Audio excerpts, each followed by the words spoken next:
हमारी आज की क्लास में हम पढ़ने वाले हैं राजकोषीय घाटा, राजकोषीय घाटे के बारे में, राजकोषीय घटनाक्रम के बारे में और 2023-24 का जो बजट था यूपी से रिलेटेड और इंडिया से रिलेटेड जो भी था हम उसको कवर करेंगे आज। ठीक है, तो इस सारी चीज़ों को देखते चलेंगे। तो जैसे अभी हम फ़िलहाल जो स्टार्ट कर रहे हैं वो है राजकोषीय जो घटनाक्रम है उसको देख रहे हैं। ठीक, तो राष्ट्रीय आय के जो प्रथम अग्रिम अनुमान आए हैं 2023-24 के, तो मैं अभी पिछले साल की बात कर रहा हूँ। तो 5 जनवरी 2023 को सांख्यिकी और कार्यक्रम कार्यान्वयन मंत्रालय जो था भारत सरकार का एक सांख्यिकी कार्यालय है एनएसओ द्वारा, जो 2023 के लिए स्थिर किया गया था। तो उन्होंने बोला है कि 11-12 और चालू कीमतों की राष्ट्रीय आय के अग्रिम अनुमान जारी किए गए हैं। उन्होंने 2011-12 की और 2022-23 के कंपैरिजन के बाद क्या किया है, उन्होंने first advance estimate of national income जो है वो क्या की है, जारी की है। ठीक, अगर इसमें 2023-24 के अनुसार देखें तो वास्तविक जो सकल घरेलू उत्पाद है उसमें जीडीपी की वृद्धि दर जो है 7.3% है और 2022 में जो है वो 7.2% अनुमानित थी। ठीक है, इसके अलावा और ज़्यादा इस पर चर्चा नहीं करेंगे क्योंकि ये 23 का है, अब 24 का भी आ चुका है ना, तो इस पर ज़्यादा हम बात करने वाले नहीं हैं।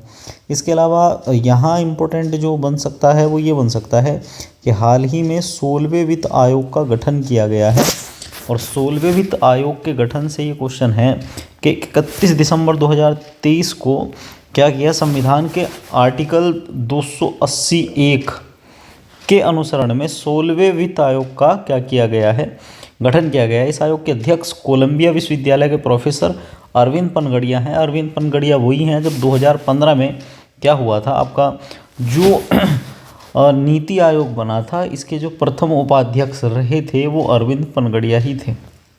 ठीक है, इसके अलावा वर्तमान में नीति आयोग के जो उपाध्यक्ष सुमन बेरी हैं, ये भी बात ध्यान रखना। ऋत्विक रजनम पांडे को 16वें वित्त आयोग का सचिव नियुक्त किया गया है। ये इम्पोर्टेंट बात है, ऋत्विक रजनम पांडे। ठीक है, कौन है, ऋत्विक रजनम पांडे 16वें वित्त आयोग के मुख्य सचिव हैं। 16वां वित्त आयोग जो है किन संबंधों में सिफारिश करेगा, तो पहला पॉइंट तो ये है कि संघ और राज्यों के बीच जो टैक्स का जो निवल आय का जो डिस्ट्रीब्यूशन होता है उसके अधीन जो है वो सही तरीके से काम करेगा, उसको विभाजित करने का इसका काम होता है। ऐसी आय से मतलब आप ये समझ सकते हैं कि राज्यों के बीच आवंटन किस तरीके से होगा, ये काम होगा। दूसरा, आर्टिकल 275 के अधीन जो है वो रहकर काम करता है कि उसे जो है अनुच्छेद खंड 1 से विनिर्दिष्ट प्रयोजनों से भिन्न अन्य प्रयोजनों के लिए भारत की संचित निधि से राज्यों के राजस्व की सहायता अनुदान और उनके राजस्व की सहायता अनुदान के माध्यम से राज्यों को भुगतान की जाने वाली राशि को नियंत्रित करता है। ठीक है, जो राशि राज्यों को दी जाती है उस राशि को वो क्या करता है, कंट्रोल करता है, और वो करता है आर्टिकल 275 के अकॉर्डिंग। समझ में आ गई बात, आर्टिकल 275 के अकॉर्डिंग वो इसको कंट्रोल करता है। राज्य के वित्त आयोग द्वारा की गई सिफारिशों के आधार पर राज्य पंचायतों और नगर पालिकाओं के संसाधनों को संपूर्णित करने के लिए राज्य की संचित निधि में जो है वृद्धि करने के लिए ये आवश्यक है। 16वां वित्त आयोग जो है आपदा प्रबंधन अधिनियम 2005 का के तहत जो है आपदा प्रबंधन के पहलों के वित्त पोषण पर व्यवस्था की समीक्षा कर सकता है और सिफारिशें भी कर सकता है। 16वें वित्त आयोग 1 अप्रैल 2026 से शुरू होने वाले 5 वर्षों की अवधि के लिए जो है कवरिंग करेगा और 31 अक्टूबर 2025 तक अपनी रिपोर्ट जो है उपलब्ध कराएगा। ठीक, समझ में आ गया कि 2026 से शुरू होने वाले 5 वर्षों की अवधि को कवर करेगा और 31 अक्टूबर 2025 तक अपनी रिपोर्ट प्रस्तुत कराएगा। ये खबर बड़ी इम्पोर्टेंट है, इसको ध्यान रखना। ये डेट भी इम्पोर्टेंट है कि ये क्या करने वाला है, 31 अक्टूबर 2025 को अपनी रिपोर्ट प्रस्तुत करेगा और 1 अप्रैल 2026 से शुरू होने वाले 5 वर्षों के लिए कवरिंग करेगा। भारत का विदेशी ऋण सितंबर के अंत तक 2023 में क्या है कि अगर देखा जाए तो वित्त मंत्रालय और भारत सरकार के आर्थिक कार्य विभाग के द्वारा विदेशी ऋण के तिमाही आंकड़े जारी किए गए हैं और इन जारी आंकड़ों के अनुसार सितंबर 2023 में भारत का विदेशी ऋण 635.3 बिलियन डॉलर रहा, जो जून अंत तक 6.4 बिलियन डॉलर से अधिक है। मतलब आप ये कह सकते हैं कि जीडीपी विदेशी ऋण के अनुपात का अंतर जो है थोड़ा बढ़कर जो है 18.61% हो गया, जबकि जून अंत तक ये कितना था, 18.58 था। तो ये थोड़ा बढ़कर जो है पहुंच गया है आगे। और सितंबर के अंत तक भारत में विदेशी ऋण की सबसे ज़्यादा हिस्सेदारी रही है और इसमें सबसे ज़्यादा जो विदेशी ऋण लिया है वो अमेरिका से लिया है और 54.7% है। ठीक, ये भी ध्यान रखना। इसके अलावा और क्या कह सकते हैं कि 32.9% हिस्सेदारी के साथ लोन बाह्य ऋण का सबसे बड़ा घटक रहा है कि हमने सबसे ज़्यादा लोन अंदर से ना लेके देश के अंदर से, देश के बाहर से ज़्यादातर लोन लिए हैं। अगला ये इम्पोर्टेंट है, ये अगला क्वेश्चन कि भारत का पहला 3D प्रिंटेड डाकघर 18 अगस्त को केंद्रीय रेल संचार, इलेक्ट्रॉनिकी एवं IT मंत्री जो अश्विनी वैष्णव हैं, भारत सरकार का पहला 3D प्रिंटेड डाकघर जो है राष्ट्र को समर्पित किया है। ठीक है, बेंगलुरु के जो कैम्ब्रिज लेआउट है, बेंगलुरु का जो कैम्ब्रिज लेआउट है उसमें ये जो है देश को दिया गया है, समर्पित किया गया है। और IIT मद्रास की तकनीक के सहयोग से जो है इसको कंस्ट्रक्शन किया गया था। इसका कंस्ट्रक्शन IIT मद्रास की जो है मदद से किया गया था और इस डाकघर का निर्माण 3D कंक्रीट प्रिंटिंग तकनीक का उपयोग करके किया गया है। ठीक, ये वाली बात भी आप ज़रा थोड़ा सा ध्यान रखेंगे। इसके अलावा और क्या है, अगला क्वेश्चन ये है कि राष्ट्रीय स्वास्थ्य लेखा अनुमान 2019-20 के आंकड़े आए हैं, तो उसको भी देखना है कि 25 अप्रैल 2023 को स्वास्थ्य और परिवार कल्याण मंत्रालय, भारत सरकार द्वारा राष्ट्रीय स्वास्थ्य लेखा नेशनल हेल्थ अकाउंट के जो है आंकड़े जारी किए गए हैं और NHA का जो है ये 7वां संस्करण है और जिसमें राष्ट्रीय स्वास्थ्य प्रणाली संसाधन केंद्र के द्वारा इसको तैयार किया गया है। और इसके अलावा ये भी ध्यान रखना कि आप आउट ऑफ पॉकेट व्यय की हिस्सेदारी अब जो है थोड़ी सी बढ़ी है, 62.6% हो गई है। ठीक है, देश की कुल इसके अलावा और इसमें इम्पोर्टेंट फैक्ट क्या हो सकता है कि अब ये और ध्यान रखना कि देश की जो विदेशी व्यापार नीति है 2023 उसके भी आंकड़े आ गए हैं। तो 31 मार्च 2023 को केंद्रीय वाणिज्य एवं उद्योग मंत्री के द्वारा विदेश व्यापार नीति 2023 के आंकड़े जारी किए गए हैं और इसके तहत वर्ष 2030 तक भारतीय निर्यात को $2 ट्रिलियन तक ले जाने की संभावना व्यक्त की गई है। कितने ट्रिलियन? $2 ट्रिलियन तक जो है इसको ले जाने की संभावना व्यक्त की गई है। और विदेश व्यापार नीति 2023 का लक्ष्य निर्यातकों की सुविधा हेतु व्यवसाय करने की सुगमता को सरल बनाने के लिए री इंजीनियरिंग और स्वचालन की प्रक्रिया को अपनाने के लिए इसको किया गया है। ठीक है, इसके अलावा और ये भी ध्यान रखना है कि इसमें स्कोमेट का मतलब क्या होता है? Special chemical organism material equipments and technologies के तहत दोहरे उपयोग वाली जो प्रौद्योगिकी है उसको उसके साथ जो है हम क्या करेंगे, राज्यों और जिलों के साथ जो एक दूसरे का कोलैबोरेशन करेंगे उसके लिए ये इम्पोर्टेंट है। House of export excellence scheme के माध्यम से नए शहर के स्टेटस होल्डर स्कीम के माध्यम से निर्यातकों को सम्मानित करने का भी इसमें प्रावधान किया गया है। ठीक, और 4 शहर इसमें जो है जोड़े गए हैं, जैसे फरीदाबाद है, मिर्ज़ापुर है, मुरादाबाद और वाराणसी। ठीक, ये जोड़े हैं और इसमें 39 शहरों के अतिरिक्त निर्यात उत्कृष्टता के रूप में इनको निर्दिष्ट किया गया है। एक एक्ट आया है जिसका नाम है प्रतिस्पर्धा संशोधन अधिनियम 2023। इसको भी देख लेंगे कि प्रतिस्पर्धा संशोधन अधिनियम 2023 2022 को इसको पारित किया गया था राज्यसभा से। 2023 में ये आया है। राष्ट्रपति ने 11 अप्रैल को इसको जो है सहमति दी थी प्रतिस्पर्धा अधिनियम संशोधन का ही एक प्रस्ताव है, मतलब ये कह दो कि जो प्रतिस्पर्धा अधिनियम था उसका एक संशोधन प्रस्ताव है। इसमें क्या है कि जो 2000 करोड़ से अधिक मूल्य वाले जो भारतीय लेन देन होगा, भारत में जो लेन देन होगा, वो प्रतिस्पर्धा आयोग की मंजूरी की आवश्यकता उसमें पड़ेगी। मतलब आप ये कह सकते हैं कि 2000 करोड़ से अधिक का जो क्या होगा लेन देन होगा, वो प्रतिस्पर्धा आयोग की मंजूरी के बिना नहीं हो सकता, ये है। और इस अधिनियम की बात करेंगे तो ये उन प्रतिष्ठानों के दायरे का विस्तार करता है जिन्हें प्रतिस्पर्धा विरोधी समझौते का हिस्सा माना जा सकता है। ठीक है, इसमें ये इम्पोर्टेंट बात है कि ये व्यवसाय में लगे उद्यमों और व्यक्तियों की प्रतिस्पर्धा विरोधी समझौते का हिस्सा माना जा सकता है। मतलब ये उनका पार्टी माना जाएगा, उनसे अलग नहीं माना जाएगा ये। एक और है, नया क्वेश्चन है, पीएम मित्र पार्क। तो टेक्सटाइल के उद्योग के लिए पीएम मित्र पार्क जो है स्थापित करने के लिए कुछ शहरों की घोषणा की गई है। ये कुछ जगह हैं जैसे आपकी तमिलनाडु, वारंगल तेलंगाना, कलाबुरागी कर्नाटक में है, अमरावती महाराष्ट्र में है, नवसारी गुजरात में है, धार मध्य प्रदेश में है, लखनऊ उत्तर प्रदेश में है। यहाँ पर जो है क्या किया जाएगा, यहाँ पर पीएम मित्र पार्क बनाए जाएंगे। ठीक है, पीएम मित्र पार्क से क्या है, यहाँ 5F से तात्पर्य है कि farm to 5, to factory, to fashion, to foreign. तो farm, fibre, factory, fashion, foreign, ये 5F हैं। तो 5F जो है वो क्या है, पीएम मित्र के अंतर्गत आएगा। तो इसमें ये वाली बात इम्पोर्टेंट है कि इसमें जो है 4445 करोड़ रुपए का बजट परिव्यय निर्धारित है। इसका बजट जो है वो कितना है, बहुत मोटा बजट है इसमें, 4445 करोड़।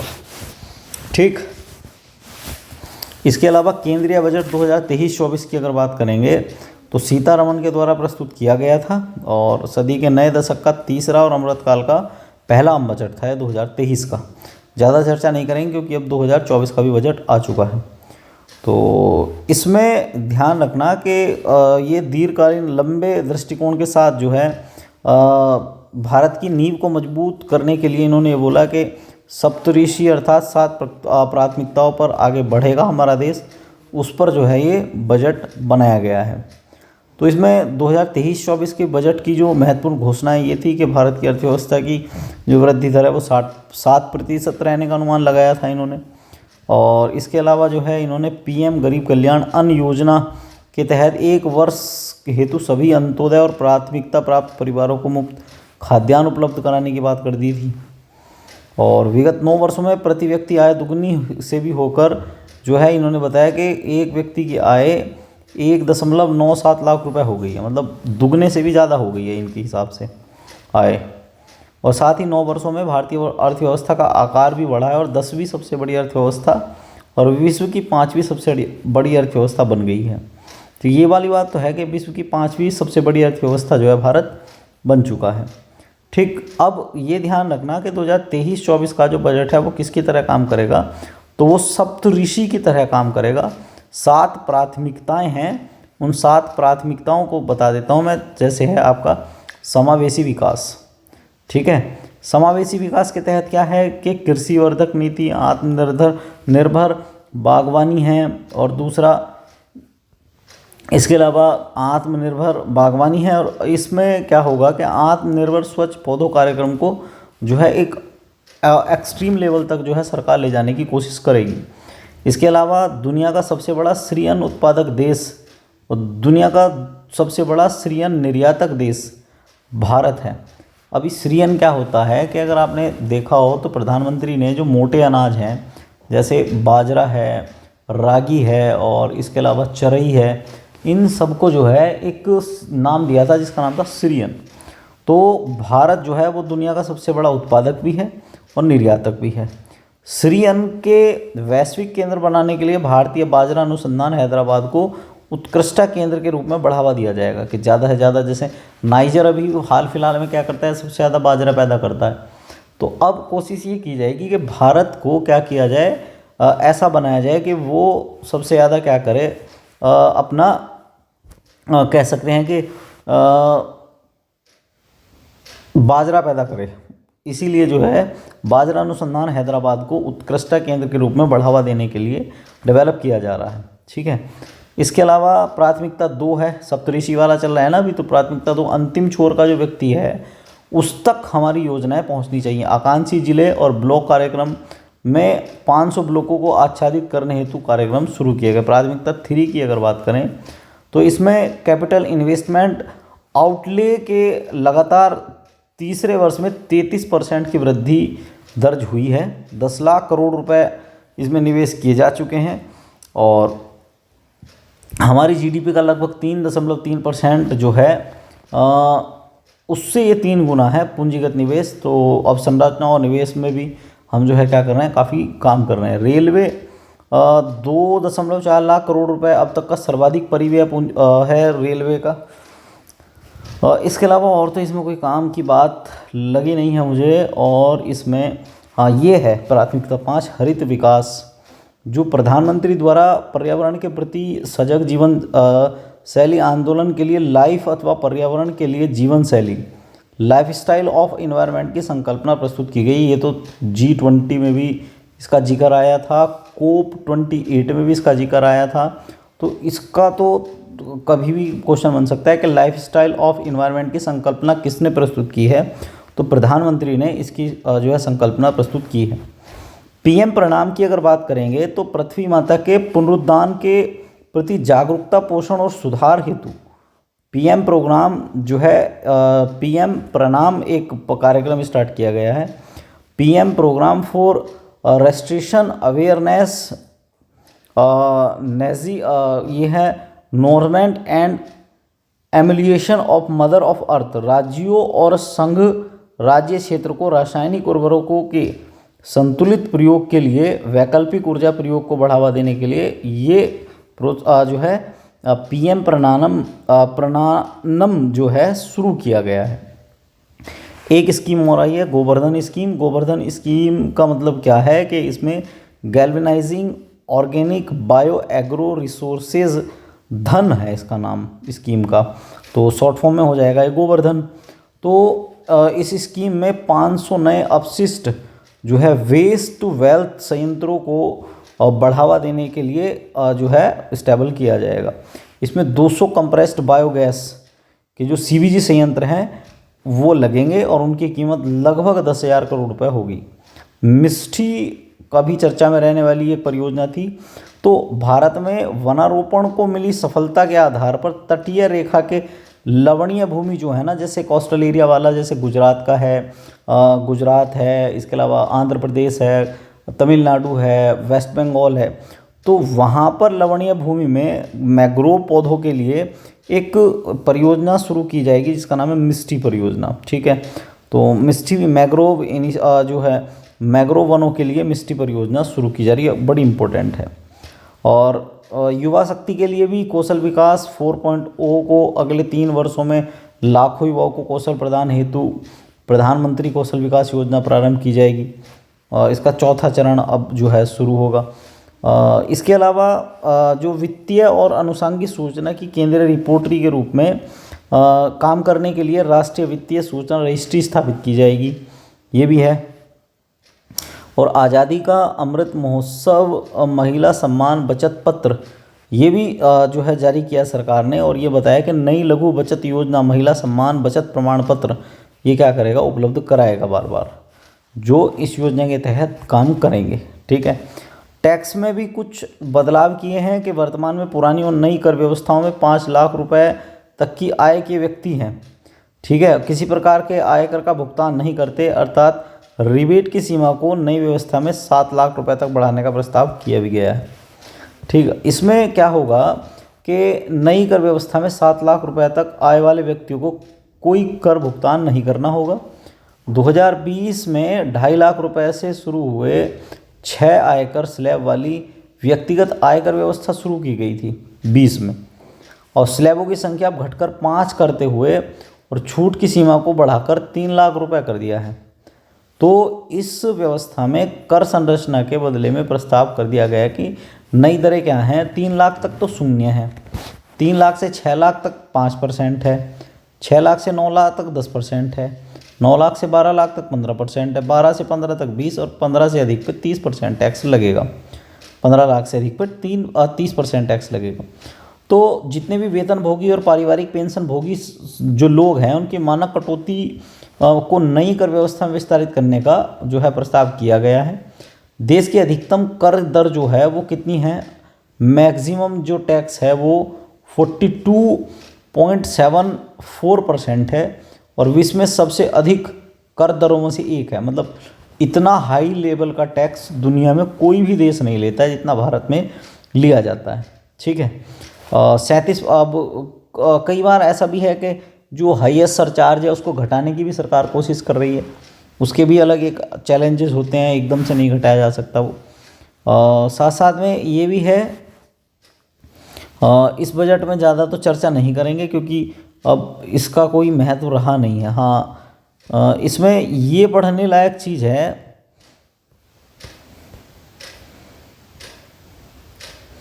कि कृषकों की, इधर से ही देखते हैं इसको।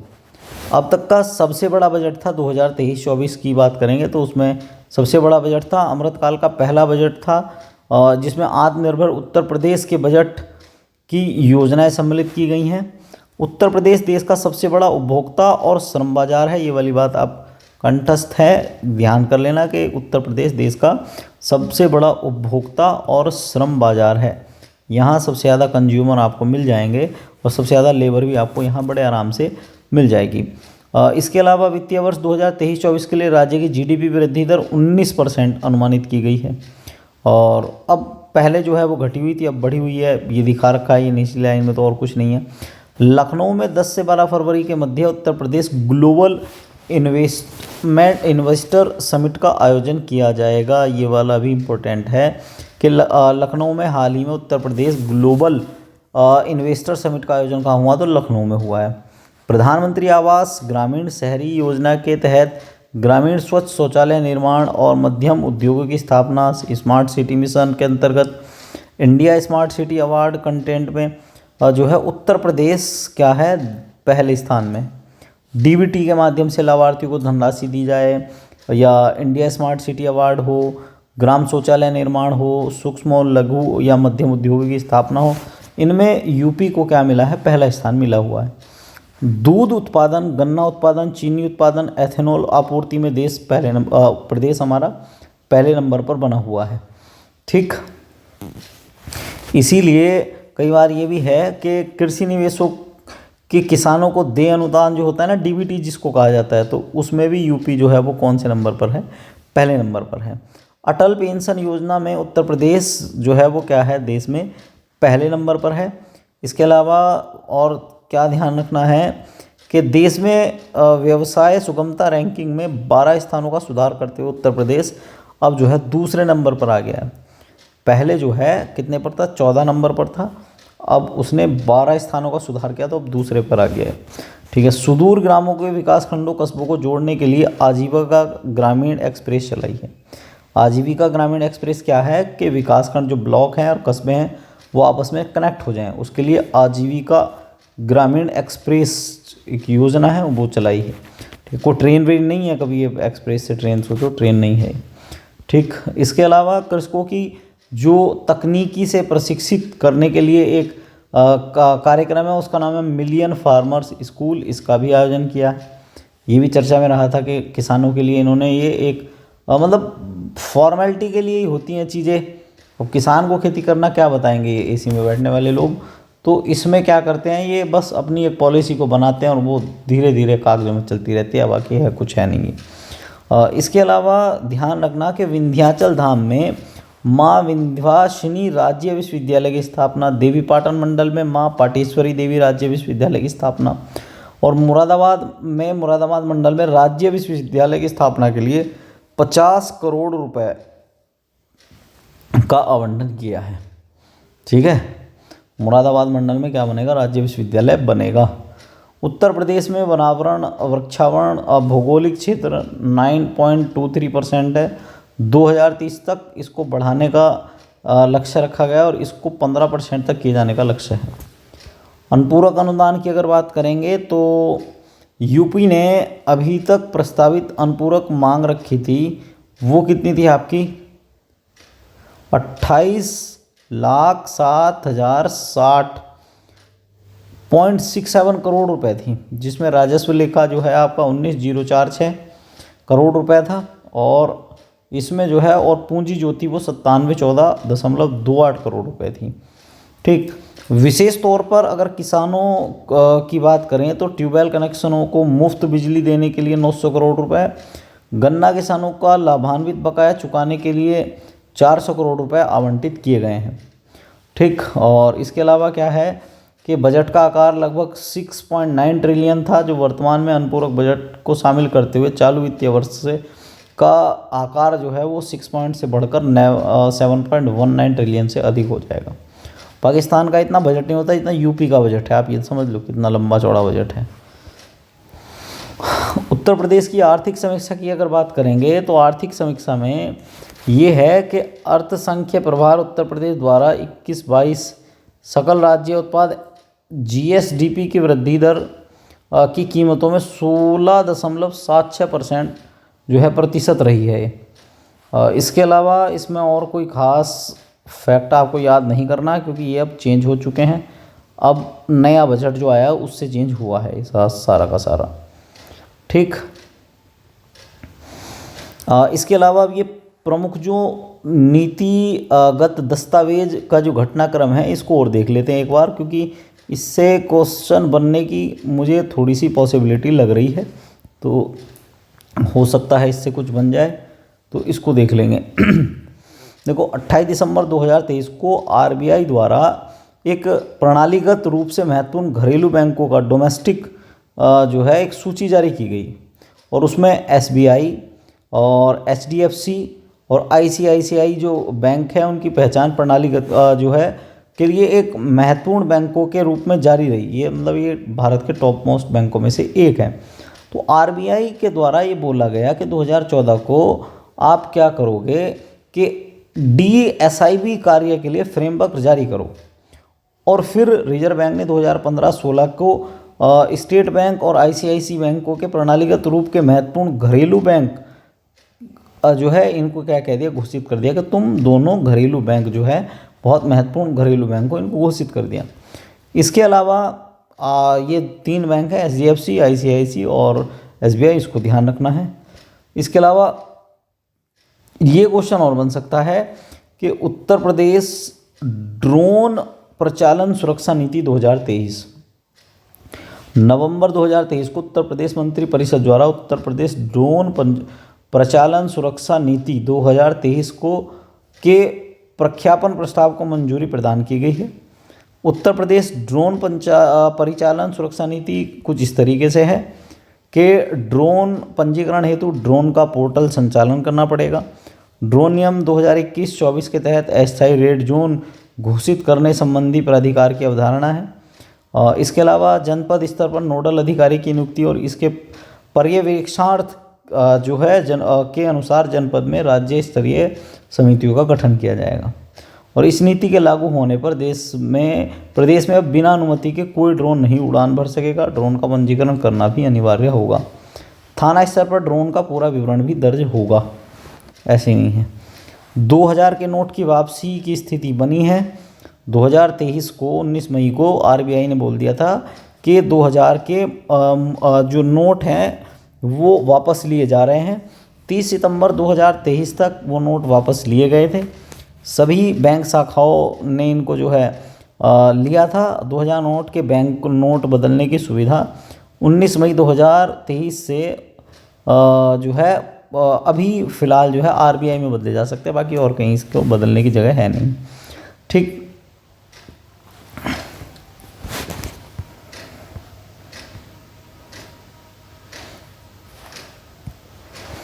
भारत का पहला यूपीआई एटीएम, ये इम्पोर्टेंट क्वेश्चन है कि भारत का पहला यूपीआई एटीएम जो है वो कौन सा बना है, ये भी आप थोड़ा सा ध्यान रखेंगे।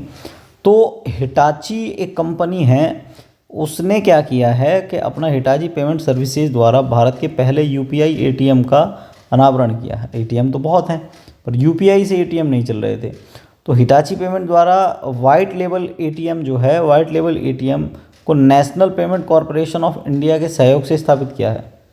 और Hitachi money spot UPI ATM जो है इसका नाम है। एटीएम की अगर बात करेंगे तो एटीएम की फुल फॉर्म होती है ऑटोमेटेड टेलर मशीन। और जॉन शेफर्ड वार्नर, ये ध्यान रखना कि जॉन शेफर्ड वार्नर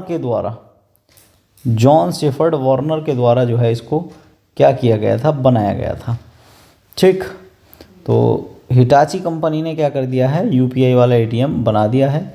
इसके अलावा जो है ये क्या करेगा कि ये भौतिक कार्ड की आवश्यकता समाप्त हो जाएगी, अर्थात ये कार्डलेस होगा और इसमें एटीएम कार्ड की कोई आवश्यकता नहीं रहेगी। फ़ोन से ही जाओ आप और अपना कोड अगर याद है आपको तो उसी से काम चल जाएगा इसमें। ठीक, बिहार जो है जाति आधारित जनगणना कराने वाला भारत का पहला क्या है राज्य बना है। गांधी जयंती के शुभ अवसर पर 2 अक्टूबर 2023 को बिहार सरकार द्वारा जाति आधारित जनगणना के आंकड़े प्रकाशित किए गए। ठीक, जिसमें ये कहा गया था कि बिहार की कुल जनसंख्या कितनी है, 13,72,53,10 के आसपास है, जिसमें हिंदुओं की आबादी सबसे ज़्यादा है 82% और अन्य धर्मों की आबादी है लगभग कितनी है, मुस्लिम आबादी है 17.70% और अन्य आबादी है लगभग 0.3%। और इसमें सबसे ज़्यादा जो है वो ओबीसी हैं, फिर आपका अत्यंत पिछड़ा वर्ग आ जाएगा, एससी आ जाएगा, फिर आपका ये है एससी, ये आ जाएगा एसटी और ये आ जाएगा आपका जर्नल। तो सबसे ज़्यादा जो लोग हैं ओबीसी के हैं। ठीक है, ओबीसी में भी ये 2 वर्ग हैं तो ये दोनों मिला लिए जाएंगे तो ये आ जाएगा आपका हिंदू 82% हो गए और मुसलमान 17.7% के आसपास है। ठीक, तो इसको थोड़ा सा आप ध्यान रखना, ये आपका बना हुआ है।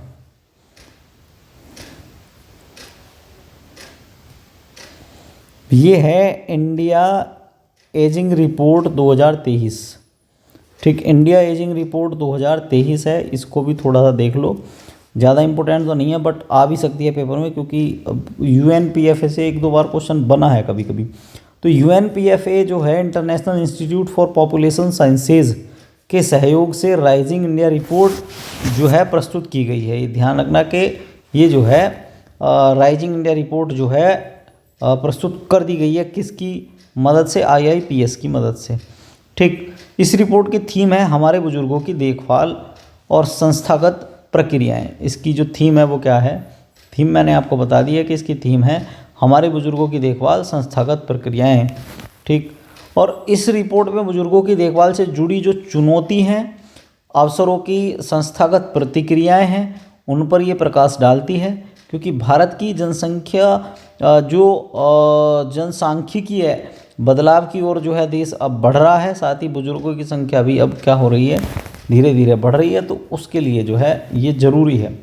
वैश्विक स्तर पर 2022 में 60 वर्ष या उससे अधिक आयु के लोग लगभग पूरी दुनिया में 7.9 बिलियन है। ठीक, हमारी जनसंख्या का जो वैश्विक जनसंख्या का लगभग 13.9% लोग बूढ़े हैं। अनुमान है कि अगले 3 दशक में विश्व भर में लगभग 2.1 बिलियन लोग जो हैं वो क्या हो जाएंगे, बूढ़े हो जाएंगे, जो कुल आबादी का 22% हो जाएंगे। तो ये अपने आप में एक बहुत बड़ा चैलेंज होने वाला है। तो 60 वर्ष या उससे अधिक आयु की जो उम्र के 649 मिलियन आबादी के साथ एशिया में वृद्ध व्यक्तियों की कुल वैश्विक आबादी का 58% निवास स्थल है। मतलब आप ये समझ लो कि एशिया में दुनिया के 58% जो बुजुर्ग हैं वो एशिया में ही हैं।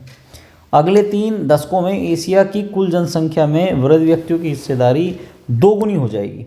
ये भी अपने आप में एक बड़ा फैक्ट है कि 2 गुनी हो जाएगी इसमें एशिया में। इसके बाद अब और ये भी ध्यान रखना कि 2050 तक भारत में प्रत्येक 5 व्यक्तियों में से 1 व्यक्ति बुजुर्ग होगा। 2050 में क्या होगा, अगर टोटल 5 व्यक्ति खड़े हैं तो उसमें 4 जवान है और 1 बूढ़ा होगा। भारत में 60 वर्ष से अधिक आयु की जनसंख्या का हिस्सा 10.5% से बढ़कर 20.8% हो जाएगा। ये काफ़ी भयानक वाला आंकड़ा था पर जानना तो पड़ेगा भाई। सदी के अंत तक बुजुर्गों की आबादी 36% से अधिक हो जाएगी। ये भी कैडी बात है। ठीक, 2021 में जनसंख्या के अनुमान के अनुसार भारत में 100 बच्चों पर 39 वृद्ध व्यक्ति हैं। भारत का पहला म्युनिसिपल बॉन्ड इंडेक्स जारी हुआ है।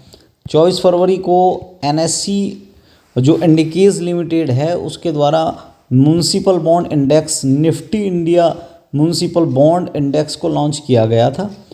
इसके दौरान ये भी ध्यान रखना कि म्युनिसिपल बॉन्ड के प्रदर्शन को ये क्या करेगा, ट्रैक करेगा, और ये ग्रेड क्रेडिट जो है ग्रेड क्रेडिट जो रेटिंग होती है वो दिया करेगा ये, ठीक है। इसके अलावा पेटीएम चर्चा में चली रहा था, RBI ने पेटीएम को भी हाल ही में बंद कर भी दिया है। तो सबसे पहले UPI लाइट लॉन्च करने वाला जो बैंक था वो पेटीएम बैंक था। UPI लाइट भुगतान करने के लिए पिन दर्ज किए बिना आप 200 रुपये तक क्या कर सकते हैं, ऐसे ही ट्रांसफ़र कर सकते हैं 200 रुपये तक। अब तो सभी ने कर दिया 500 रुपये 200 रुपये तक, पर सबसे पहले UPI लाइट जो शुरू की थी वो किसने की थी, पेटीएम ने की थी, ठीक। अगला क्वेश्चन क्या है, अगला ये है कि सिटी फाइनेंस रैंकिंग 2022 आई है। तो city finance ranking 2022 www.cityfinance.in ranking को लाइव कर दिया गया है। देश भर के स्थानीय निकाय ULB के द्वारा डिजिटल और 100% पेपरलेस प्रक्रिया के माध्यम से इसमें भाग ले सकते हैं। और आवासन और शहरी मंत्रालय द्वारा शहरी कायाकल्प यात्रा को अगले स्तर तक ले जाने हेतु 2 पहलों की शुरुआत की गई है। Number 1 city finance ranking, number 2 city beauty competition. City finance ranking का उद्देश्य है कि भारत के शहरों की वर्तमान वित्तीय स्थिति और गुणवत्ता के प्रदर्शन में सुधार हो और उन्हें जो है पुरस्कृत किया जाए। और सिटी ब्यूटी कंपटीशन का उद्देश्य है कि भारत के जो शहर हैं और उनके वार्ड हैं उनको सुंदर बनाया जाए, नवाचारी और समावेशी सार्वजनिक स्थान बनाए जाएं और परिवर्तन के प्रयासों को क्या किया जाए, प्रोत्साहित किया जाए। इनका ये है, ठीक है। तो यहाँ तक आज की वीडियो में बनेगा। अगली क्लास हमारी जो स्टार्ट होगी वो कृषि एवं संबंध क्षेत्र से होगी, ठीक है। यहाँ तक देखने के लिए धन्यवाद।